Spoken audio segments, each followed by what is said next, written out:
Buenos días, estimados estudiantes. Mi nombre es Mary Vargas y el día de hoy continuaremos con nuestra cátedra Derecho Administrativo Especial. Vamos a desarrollar la unidad 3 y 4.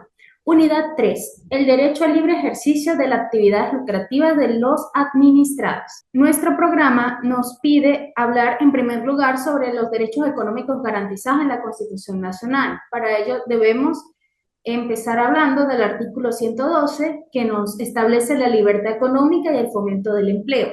Todas las personas pueden dedicarse libremente a la actividad económica de sus preferencias sin más limitaciones que las previstas en la Constitución y las que establezcan las leyes por razones de desarrollo humano, seguridad, sanidad, protección del ambiente u otro interés social. El Estado promoverá la iniciativa privada garantizando la creación y justa distribución de las riquezas, así como la producción de bienes y de servicios que satisfagan las necesidades de la población. La libertad de trabajo, empresa, comercio, industria, sin perjuicio de su facultad para indicar medidas para la planificación, racionalización y regulación de la economía e impulsar el desarrollo integral del país. El segundo artículo que tenemos es el 113 relacionado a la libre competencia, monopolio y abuso de posición dominante. No se permitirán monopolios. Se declara contrarios a los principios fundamentales de esta Constitución cualquier otra actividad, conducta o acuerdo de los particulares que tengan por objeto el establecimiento de un monopolio que conduzcan por sus efectos reales e independientes de la voluntad de aquellos a su existencia, cualquiera que fuere la forma que adoptara en la realidad. También es contrario a dichos principios el abuso de la posición de dominio que un particular, un conjunto de ellos o una empresa o conjunto de empresas adquieran o hayan adquirido en un determinado mercado de bienes o de servicios con independencia de la causa determinante de tal posición de dominio, así como cualquiera que se trate de una demanda concentrada.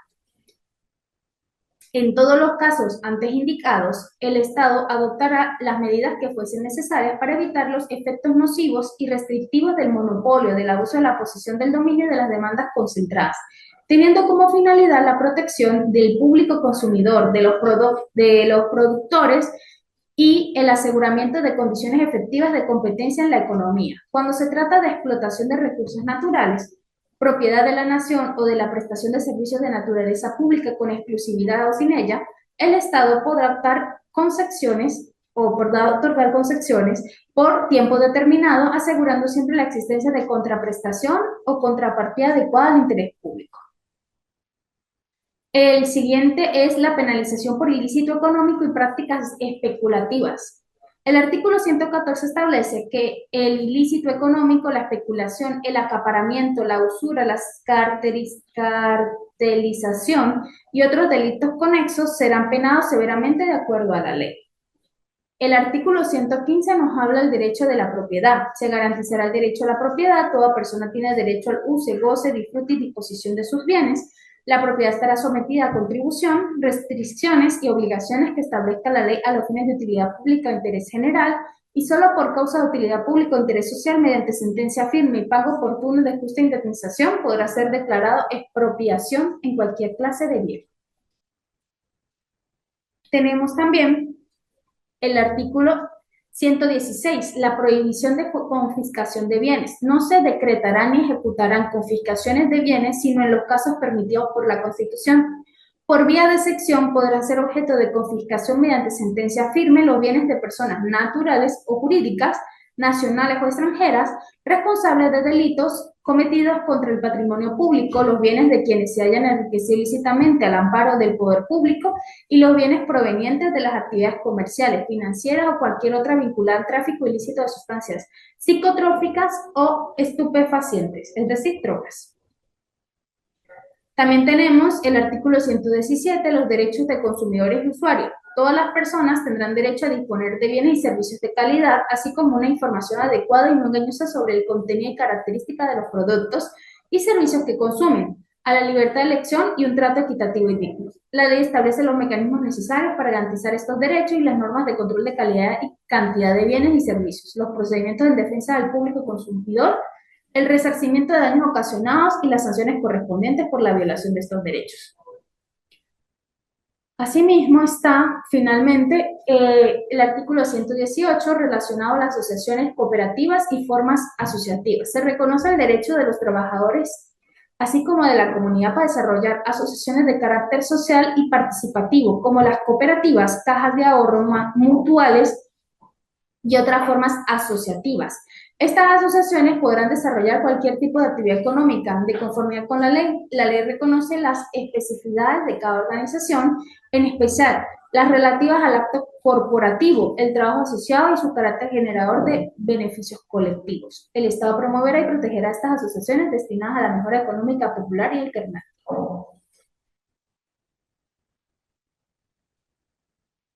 El segundo punto a tratar en este tema son las limitaciones a las actividades económicas, lo cual debemos revisar dos puntos: las limitaciones a las actividades aseguradoras y los límites a las actividades bancarias. Los límites a las actividades aseguradoras. Bueno, primero tenemos que señalar que el marco legal venezolano impone limitaciones significativas a ciertos tipos de actividades económicas, especialmente a los sectores aseguradores y bancarios, y estas restricciones buscan regular el mercado, proteger a los consumidores y, en algunos casos, alinear las industrias con las políticas económicas y sociales específicas del Estado venezolano. En relación a las limitaciones a la actividad aseguradora, el sector asegurador en Venezuela está fuertemente regulado para garantizar su estabilidad financiera y la protección de los asegurados.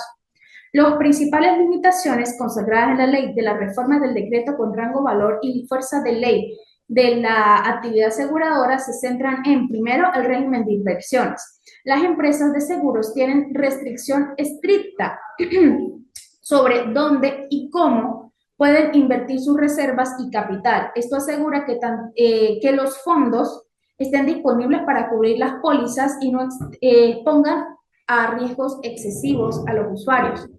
La ley detalla los tipos de activos permitidos y los porcentajes máximos de inversión, priorizando la seguridad y la liquidez. Lo segundo son los márgenes de solvencia y patrimonio.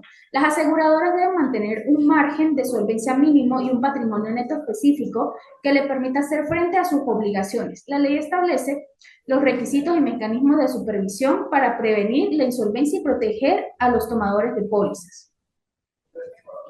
Tercero, tenemos los productos y tarifas. La oferta de productos de seguros y sus tarifas pueden estar sujetos a aprobación o supervisión de la Superintendencia de la Actividad Aseguradora o SUDEAGED. Es el organismo regulador del Estado que busca evitar prácticas abusivas, asegurar la equidad en el mercado y proteger al consumidor.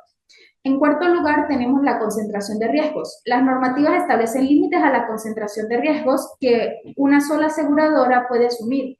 Esto incentiva la diversificación y el uso de reaseguros para proteger la solvencia de la empresa ante grandes siniestros. Quinto y último, las regulaciones sobre distribución y comercialización. La ley regula detalladamente la forma en que se venden los seguros y los requisitos para los intermediarios, es decir, agentes o corredores, asegurando la transparencia y la adecuada asesoría al consumidor final. Ahora, sobre los límites a la actividad bancaria. Bueno, pues el sector bancario, dada su relevancia central en la economía y el manejo de ahorro público, es uno de los más rigurosamente regulados en Venezuela. Los límites y restricciones establecidos principalmente en el decreto con rango, valor y fuerza de ley de instituciones del sector bancario buscan garantizar la liquidez, solvencia y estabilidad en el sistema financiero, así como mantener o alinear los objetivos y políticas monetarias y crediticias del gobierno. Para ello debemos ver una variedad de límites. Entre ellos tenemos, en primer lugar, el capital mínimo y ratios de la capitalización. Los bancos deben mantener un capital mínimo y cumplir con estrictos ratios de capitalización, es decir, relación entre su capital y sus activos ponderados por riesgo. Esto asegura que tengan un suficiente recurso propio para absorber pérdidas inesperadas y proteger a los depositantes. En segundo lugar, tenemos los límites de endeudamiento y apalancamiento. La ley impone límites estrictos sobre la cantidad de deuda que un banco puede asumir en relación con su capital. con el fin de reducir significativamente los riesgos de insolvencia. Tercero, las reservas obligatorias. Los bancos están obligados a mantener un porcentaje de sus depósitos como reserva en el Banco Central de Venezuela. Esta medida no solo protege los depósitos, sino que es una herramienta clave para la política monetaria. En cuarto lugar están las regulaciones de crédito y tasas de intereses. El Estado, a través de las normativas bancarias, pueden establecer límites de las tasas de interés activa y pasiva y, crucialmente, porcentajes mínimos de crédito que deben destinarse a sectores considerados prioritarios para el desarrollo nacional, como los créditos agrícolas, en su momento las hipotecarios o los destinados a las pequeñas y medianas empresas, PYME. Esto busca dirigir el financiamiento hacia áreas estratégicas. En quinto lugar está la prudencia bancaria y la gestión de riesgos. Ajá. La ley establece normas detalladas sobre la gestión integral de riesgos, créditos, liquidez, operación, mercado, la clasificación de activos, la constitución de provisiones para deudas incobrables y de manera muy enfática la prevención de la legitimación de capital, es decir, lavado de dinero y el financiamiento del terrorismo. Los límites a la participación accionaria. Bueno, se pueden imponer restricciones a la propiedad y control de las instituciones bancarias, limitando la concentración de acciones en pocas manos o requiriendo la aprobación de la superintendencia para la adquisición o fusiones entre bancos. O sea, la adquisición de acciones o fusiones de bancos. La supervisión y auditoría. Los bancos están sujetos a una intensa supervisión, inspección y auditoría por parte de la SUDEBAN, el organismo regulador, asegurando el cumplimiento normativo y la estabilidad del sistema.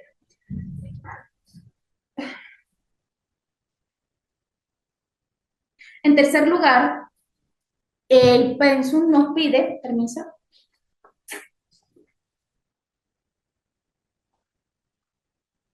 nos pide desarrollar el régimen de protección al consumidor.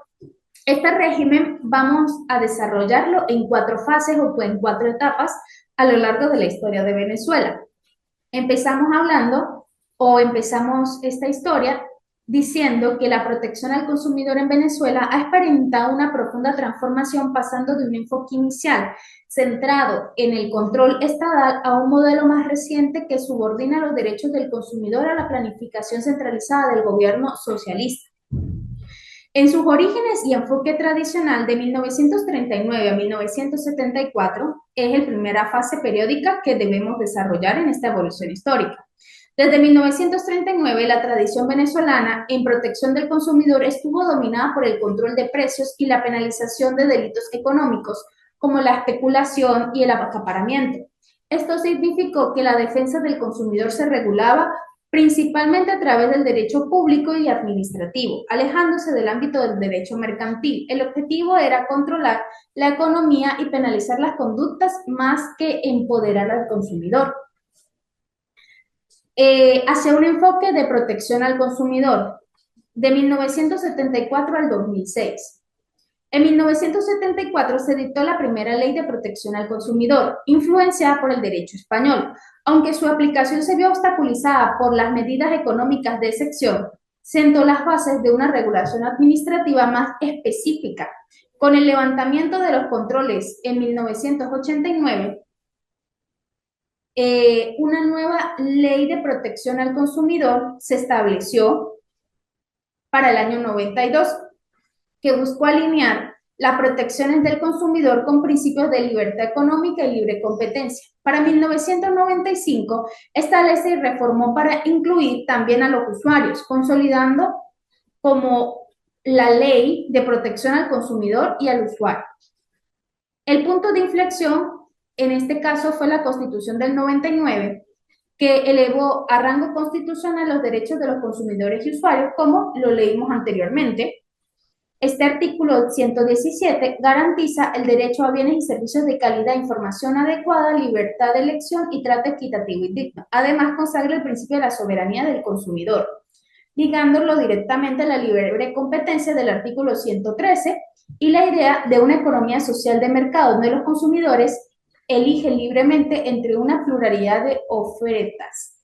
Para 2004 se crea una nueva ley de protección al consumidor y al usuario, que fue promulgada bajo el marco de esta Constitución. La tercera fase es el giro socialista y la desaparición del derecho al consumidor del 2006 al 2015. A partir del 2006, las políticas económicas venezolanas cambiaron drásticamente hacia un modelo de transición al socialismo. Esto reorientó el enfoque del Estado desde la protección del consumidor al control de la empresa privada, priorizando los fines del modelo socialista. Este cambio se manifestó en varias leyes. Primero, en 2007, con la Ley Especial de Defensa Popular para el Acaparamiento, la Especulación, el boicot, que amplió el control sobre la empresa privada y los delitos económicos. En 2008 se emite la Ley para la Defensa de las Personas en el Acceso a los Bienes y Servicios. Esta ley fue un punto de quiebre, rompió con la tradición de pasar del concepto de consumidor a usuario a un genérico de una persona. Esto significó que la ley solo garantizaba el acceso a bienes y servicios regulados por el Estado, eliminando la protección al derecho de la libre elección, fundamental en la economía del mercado y la soberanía del consumidor. La protección se limitó al cumplimiento de controles estatales. En 2011 se crea la Ley del Costos y Precios Justos, una ley especial de control de precios que coexistió con la ley del 2008. En 2014 la ley, se establece o se promulga la Ley Orgánica de Precios Justos, reformada en el 2015. Esta ley mantuvo la estructura de la del 2011 y crucialmente derogó íntegramente la Ley para la Defensa de las Personas en el Acceso a los Bienes y Servicios del 2008. Este marco o este suceso fundamentó la desaparición del derecho del consumidor como un sistema jurídico especial en Venezuela. Solo 2 artículos de esta ley enuncian desordenadamente o de manera dispersa algunos derechos, constituyendo un único régimen especial vigente. Según Alfredo Morles, este cambio se fundamenta en la soberanía del planificador, donde el intercambio de bienes y servicios se rige por la planificación central del gobierno y el control de precios, careciendo de sentido promover la libertad de elección del consumidor. ¿Cuál es la situación entonces actual y la relación con el derecho a la competencia? Actualmente solo existen regímenes especiales de defensa de usuarios en sectores específicos, como el bancario, el de seguros y telecomunicaciones. El de bancarios y seguros ya lo vimos, el de telecomunicaciones lo veremos en la próxima clase, que al carecer de un marco jurídico general, pues resultan insuficientes para una protección integral del consumidor conforme al artículo 117 de la Constitución. La relación entre la defensa de la competencia y la protección al consumidor también ha sido impactada. Si bien históricamente fueron políticas coordinadas, el modelo socialista también intervino aquí y la ley antimonopolio de 2014, aunque mantuvo principios de la ley anterior, incorporó objetivos de orden público socialistas, lo que ratifica que bajo este modelo, pues la defensa del bienestar del consumidor no se promueve desde la libertad del mercado y la soberanía del consumidor. En cuarto lugar tenemos el régimen sobre los arrendamientos inmobiliarios. Aquí, pues, es muy amplio lo que se tiene que explorar. Sin embargo, pues yo les voy a decir cuáles son las normativas que van a regir a cada uno de los bienes arrendados de acuerdo a su naturaleza. En el caso de los bienes mobiliarios y lotes de terreno no edificados en el perímetro urbano, se va a regir por el Código Civil venezolano. Las oficinas locales para profesionales liberales, servicios educativos o de salud se va a regular por la Ley de Arrendamiento Inmobiliario de 1999. Las viviendas cubiertas por el Decreto Ley para la Regularización y Control de Arrendamiento de Viviendas y el Decreto Ley contra el Desalojo y Desocupación Arbitraria de Viviendas. Los locales destinados a actividades comerciales están regulados por el Decreto Ley de Regulación de Arrendamiento Inmobiliario para Uso Comercial. Los predios de uso y vocación agrícola se rigen por la Ley de Tierras y Desarrollo Agrario. Y los bienes muebles destinados a actividad comercial se encuentran regulados por la Ley de Instituciones del Sector Bancario en el caso de existir o darse un arrendamiento financiero. Lo que nos lleva a la unidad 4, el régimen jurídico administrado de la propiedad. Nuestro primer punto a tratar es la propiedad privada y cómo se conceptualiza. El artículo 17 de la Declaración Universal de Derechos Humanos señala en su primer punto o su primer ordinal Toda persona tiene derecho a la propiedad, individual y colectivamente. Nadie será privado arbitrariamente de su propiedad. El encabezado del artículo 115 de la Constitución nos dice, toda persona tiene derecho al uso, goce, disfrute y disposición de sus bienes. Y culmina el artículo 545 del Código Civil estableciendo la propiedad es el derecho de usar, gozar y disponer de una cosa de manera exclusiva, con restricciones y obligaciones establecidas por la ley.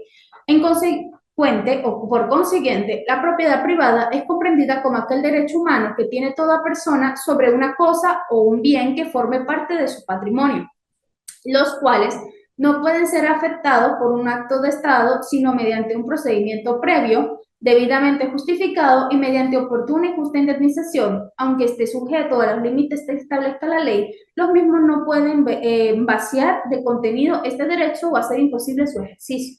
Los bienes, por su parte, pueden ser definidos como todas aquellas cosas materiales o inmateriales apropiables, así como todo derecho que pueda formar parte del patrimonio de una persona. Esto comprende tanto los bienes muebles como los objetos que se pueden tomar y los inmuebles, que son los sitios en los cuales se puede habitar o estar. Los elementos corporales, volviendo a los que se pueden tomar, y los incorporales, como los derechos de autoría y cualquier otro objeto inmaterial susceptible de valor. Por ejemplo, podría ser las acciones de una empresa.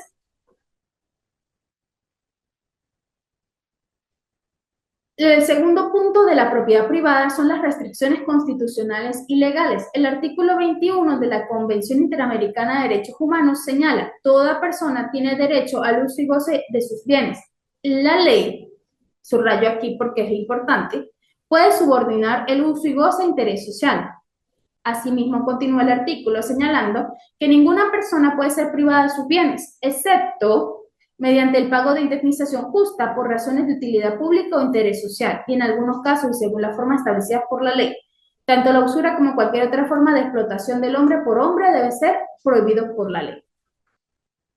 El artículo 115 de la Constitución señala que así como se garantiza el derecho a la propiedad, el uso y el gozo de sus bienes, la propiedad está sometida a contribuciones, restricciones y obligaciones que establezca la ley con fines de utilidad pública o de interés general y solo por causa de utilidad pública o interés social, mediante sentencia firme y pago oportuno de justa indemnización, podrá ser declarada la expropiación del bien. El artículo 6 de la derogada Ley para la Defensa de las Personas en el Acceso a los Bienes y Servicios nos señala qué es exactamente lo que se puede entender por un interés social o de utilidad pública. Y dice así, son todos los bienes necesarios para desarrollar las actividades de producción, fabricación, importación, acopio, transporte, distribución y comercialización de bienes y servicios. Dice que el Ejecutivo Nacional podrá iniciar la expropiación de los bienes pertenecientes a sujetos sometidos a la aplicación de la presente ley sin que medie para ello declaratorias de utilidad pública o interés social por parte de la Asamblea Nacional.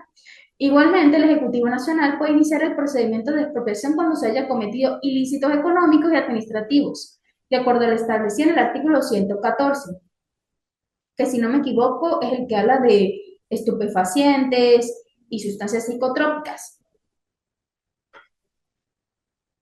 Bueno, aquí habla de que las medidas que van a utilizar el Estado, que pueden ocupar el sitio, aun cuando no se haya declarado que ya es un bien público, y lo que nos lleva a el registro público inmobiliario. Bueno, en Venezuela, en el sistema, es el sistema encargado de inscribir y hacer públicos los actos y contratos relacionados con el dominio y otros derechos reales sobre los bienes inmuebles, garantizando la seguridad jurídica en la transacción de propiedad.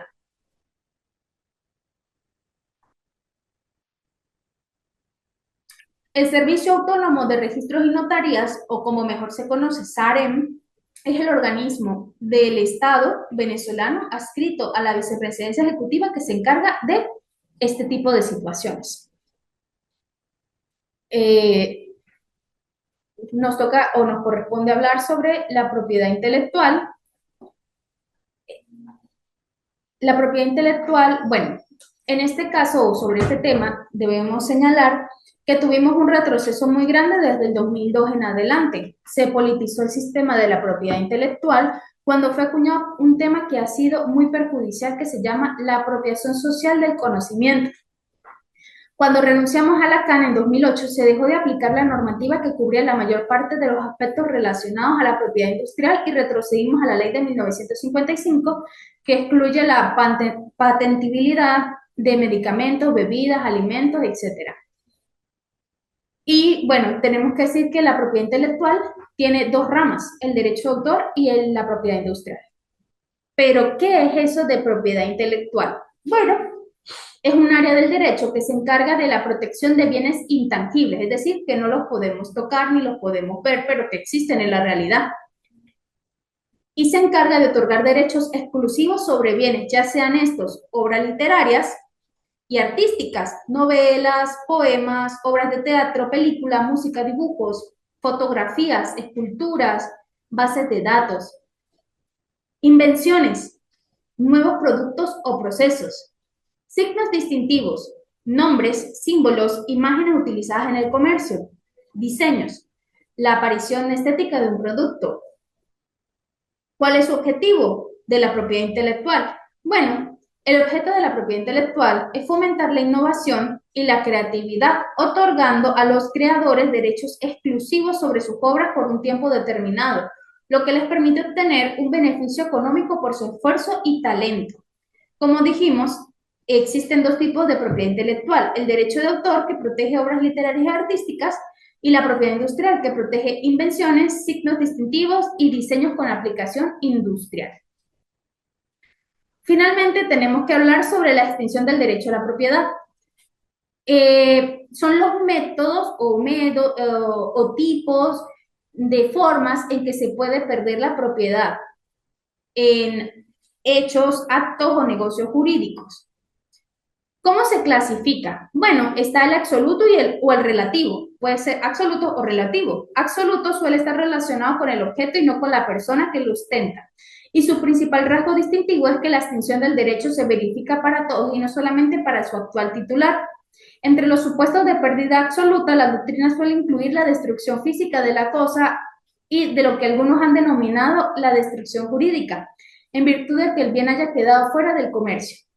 Con respecto al primer ejemplo, dada la doctrina, no vemos objeción alguna, pero respecto al segundo, consideramos que resulta cuestionable su inclusión entre los casos de extinción absoluta de la propiedad, pues las cosas que quedan fuera del comercio son lo que pasan a ser bienes de dominio público, que hablaremos en la siguiente clase, con lo cual quedan fuera de la esfera patrimonial privada, por ser inalienable, uno de los rasgos esenciales. Ahora, es relativo y viene a comprender todos aquellos casos en el que el derecho se extingue a su actual titular únicamente. No es a todos, es solo al titular de la propiedad. Queda claro que la propiedad se pierde para una persona, pero es adquirida por otra y subsiste el objeto del derecho, operando una simple sustitución de titular. Podría sostenerse como regla general que cada vez que opere un modo de adquirir la propiedad, estamos simultáneamente ante la hipótesis de la pérdida de ese derecho, con la única excepción de la apropiación de cosas que antes no pertenecían a nadie. Lo que ocurre, por ejemplo, en el caso de la ocupación, de acuerdo a lo establecido en el artículo 797 del Código Civil como modalidad originaria de adquirir la propiedad. Ejemplo de pérdidas relativas serían los actos de enajenación como venta, permuta, donación y en general cualquier otro acto o negocio jurídico traslativo de derechos de la propiedad realizado ya sea a título gratuito u oneroso. Está el voluntario y el involuntario. El voluntario, como lo indica su denominación, son aquellos que cuentan con el consentimiento del titular del derecho de propiedad, como ocurre en una compra-venta, una permuta o una donación, una dación de pago.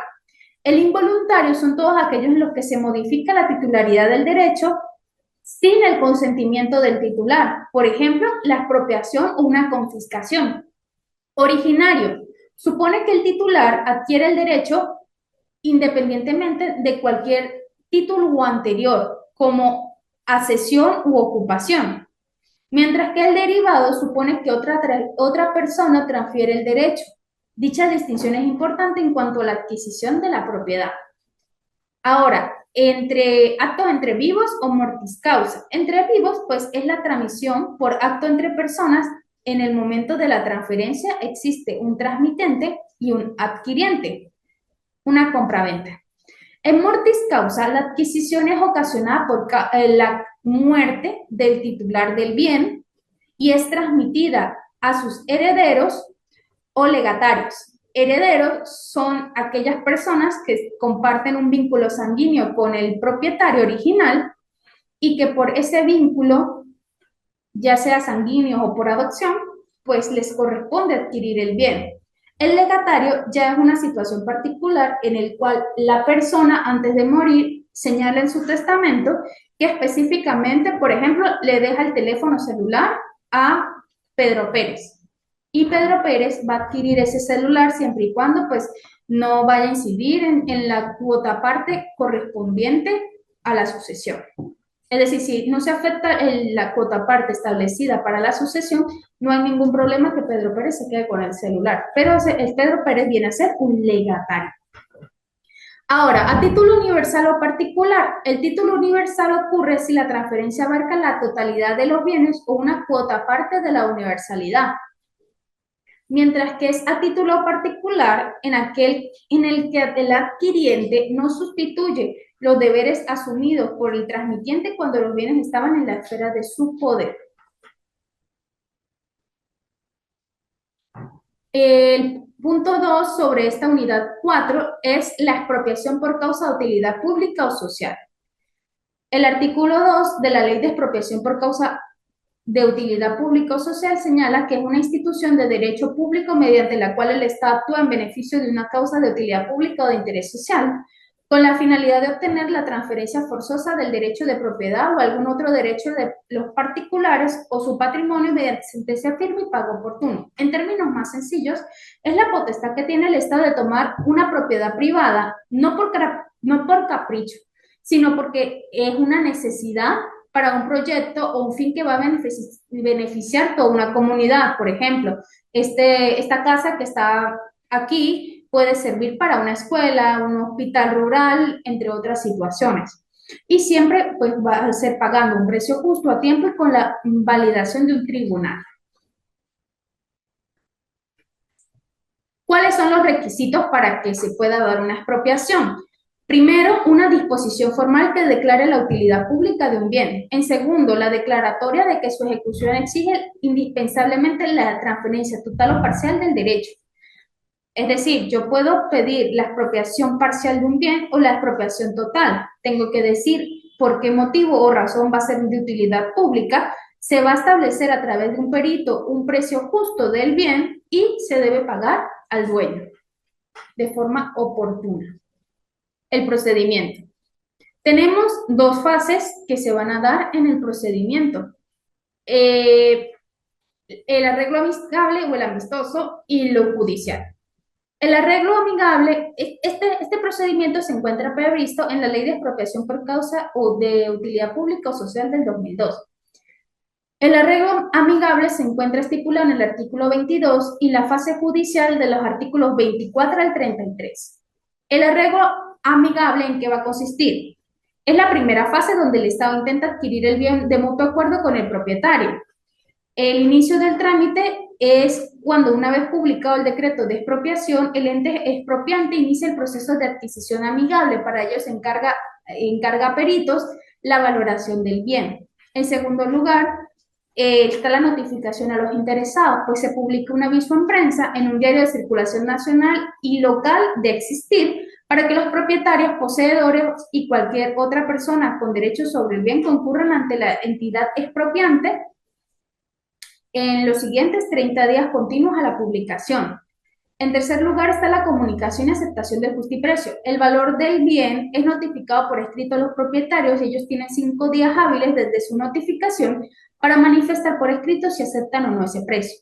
Y finalmente, si ningún interesado concurre o si alguna de las partes no acepta el justiprecio, pues se considera que se agota la vía amigable y el ente expropiante, que usualmente es el Estado, va a iniciar un proceso judicial. Este proceso judicial pues inicia con una demanda de expropiación que debe identificar claramente el bien si las personas se conocen, los nombres de los propietarios, poseedores o arrendatarios, según el artículo 24.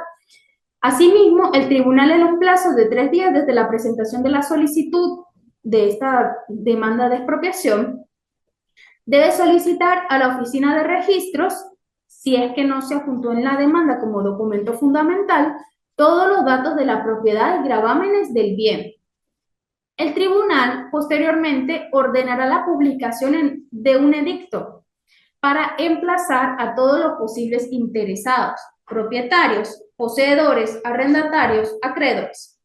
Este edicto se publica 3 veces durante un mes, con intervalos de 10 días entre publicaciones en un diario de circulación nacional y uno local. Además, 3 ejemplares de la primera publicación se fijarán en la cartelera o puerta de la oficina del registro junto a la solicitud, certificación y emplazamiento. Los interesados emplazados tienen 10 días desde la última publicación para comparecer ante el tribunal y si no comparece, se les nombra un defensor público. La contestación a la solicitud de expropiación se realizará el tercer día de despacho siguiente al vencimiento del lapso de comparecencia o desde la fecha en que acepta el defensor público el caso. Lo que nos lleva a que si existe una oposición, se abre un lapso de 15 días de despacho para promover y evacuar pruebas. La oposición puede basarse en, primero, violación de disposiciones de ley de expropiación. Segundo, que la expropiación debe ser total porque la parcial inutilizaría el bien. Tercero, quien se opone debe probar su derecho sobre el bien. Y cuarto, pueden oponerse el propietario o cualquier persona con derecho real sobre el bien. El poseedor puede hacerse parte del juicio para solicitar su cuota parte del precio del bien expropiado por el valor de aquellas mejoras o perjuicios que le ocasiona la expropiación. A continuación, el juez va a fijar el inicio de la relación de la causa al día de despacho siguiente al vencimiento del lapso probatorio, el cual no puede exceder de 60 días continuos. El mismo día en que termina la relación de la causa, el tribunal fija el segundo día de despacho siguiente para que las partes presenten sus informes y finalmente sentencia los 30 días siguientes a la presentación de informes.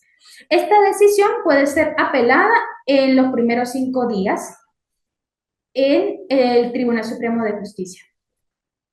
Con esto finalizamos unidad 3 y unidad 4. Muchas gracias por su atención. Espero vernos en una próxima unidad.